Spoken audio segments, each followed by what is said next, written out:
That kind of society, it will not happen again. We are determined to be in this for the whole hog, and we are not relenting. So those who are saying, oh, we are withdrawing transport, so we can negotiate, they can keep their vehicles at home as long as they please. We are not changing. The laws have been there and they are existing. There is nothing we have invented. So kuanza kusurura hapa kutuambia, blackmail and so on and so forth, it will not happen. Everyone must live by the law. That is what it is. Now, Safari, we are not going to play those kinds of games. Let us meet, give us a few more days. To do what?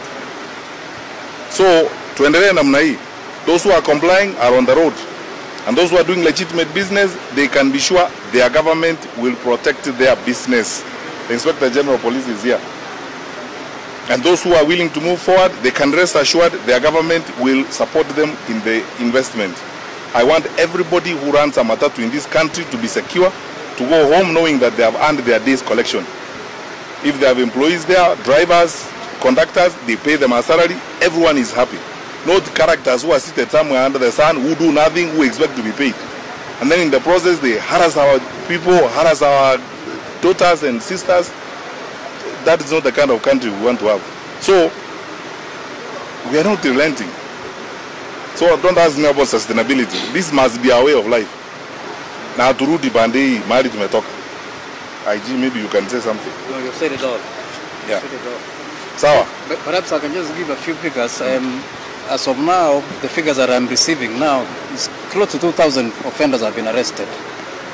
That include matatu operators, including operators of private vehicles, and even users of PSV vehicles who have not fastened up. So when you get into a vehicle, ensure that the vehicle is compliant with the law. You comply with the law also as a driver or as a motorcycle rider. Because when you get behind a wheel or jump into a bike, you're assuming a very serious responsibility over your own life and the life of other road users. So as the CS has said, we must all act responsibly at all times. And we must go back to order and not the kind of disorder we have been witnessing on our highways. That will stop. And that has to stop. And we are not going back as police. Not at all. And you guys, Zimwende hospitali muone. The wards, you see people there who have been injured through boda and so on. I even stop people and ask them, you are a boda rider? Yes, okay. When did you go to school? How long did it take you to train to ride a boda? Nilienda hapo, nikalipa ngirimbili hapo, nikafundishwa. By who? And we have so many of those accidents across the road every single day. We have those. Do we want to live in that kind of chaotic manner? Apana. We are not going to accept this. So Kenyans, let's come to terms with this. We must go back to an orderly way of life, and that is going to be our way of life. We are not doing this campaign for a month or for 2 months or what have you.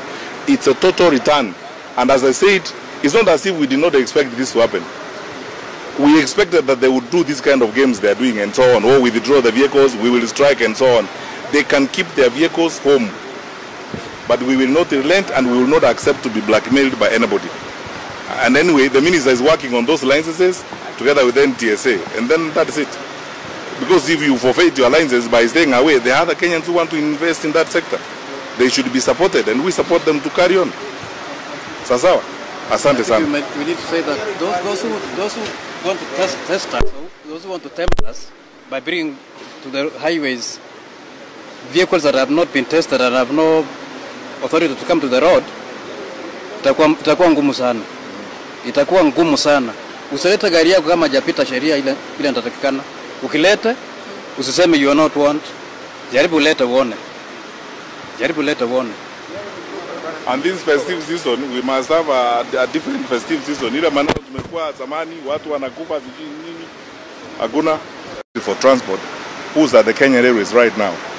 And I am aware that he has instructed the National Transport and Safety Authority to review the licenses of those circles that are not operating today. Because you know, when you are licensed, you are not licensed to blackmail people. You are licensed to do a business. And if you are doing business on the basis of blackmail, you cannot continue doing business. And it's time to actually relook at all those licenses all over again. Secondly, I know that the Inspector General has given instructions to all our police officers on duty, and I want to urge Kenyans, when police officers stop your vehicle, they ask you how much money you're paid.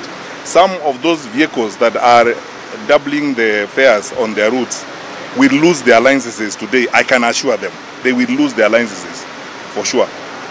Let's stop games, these monkey games, you know, where everybody thinks, you know, you can get your way around by playing some game left, right, and center. That time is gone. We are not relenting on this matter. We all must go back to order. And we are not worried about anything. Those who want to keep away their vehicles, that's fine.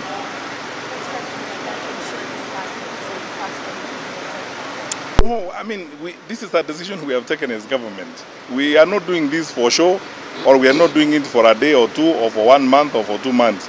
We have decided this must be our way of life. Order must be our way of life. So that one, those who invest in public transport are able to actually benefit from it. Work out the math of how much money the investors in the public transport sector lose by paying all manner of faceless people to run a squad or to run, I don't know what, route protection. If you have a government, you know, I want to ask people, it's time for us to go back to common sense, honestly. If you have a government that has got a police department, why do you need to pay anyone to protect you? You have a right to do a business. You buy a matatu, you go to the road, you do business. You earn some money from it, you pay your loan, you look after your children and raise your family. Why do you need anyone to protect you? All these characters who go around by bus stops and so on, say, oh, you know, give us 100,000 so that we can protect you. We want to remove all those people so that investors in the public transport sector can actually earn their sweat.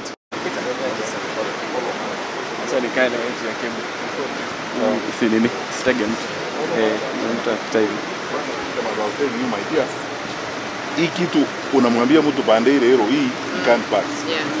Thank you very much. Have fun. So that it saves you time to inspect the person who actually can pass master. And I'm telling you, the fact that these people are here is evidence that sometimes we drop the guard.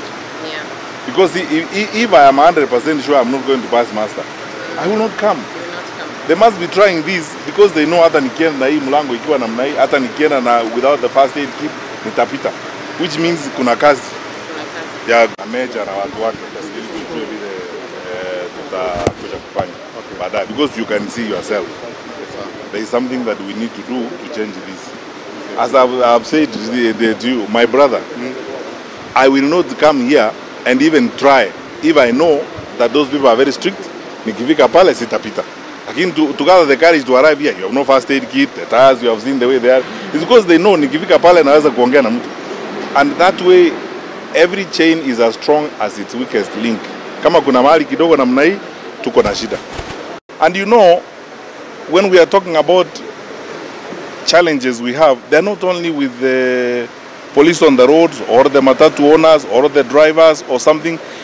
I have been emphasizing that let us look at the whole circle of responsibility. Everyone needs to do something. We have come here, we have spent quite a bit of time here, we have looked through the system. You can see where we have certain challenges and certain loopholes. I have asked the managers of this place. Some of the vehicles you can see clearly from the beginning. Ideally, if we followed the law and the checklist, they ought not to be even here in the first place. But they are here because somebody knows if I went there and either spoke to somebody, I could get through. I might get approval or something like that. We are saying that let us tighten these things, follow the law, and have an orderly public transport sector. This is for the good of everyone. It's for the good of those who have invested in the sector. It's for the good of the public. It's for the good of everyone. None of us would like to lose their relatives on the road. None of us would like to invest in a business where you have no returns or where your returns are depressed. We are doing this because collectively all of us must agree. Sasa, let us now go back to order, because the way we have been operating, we can't continue this way. And then we are going to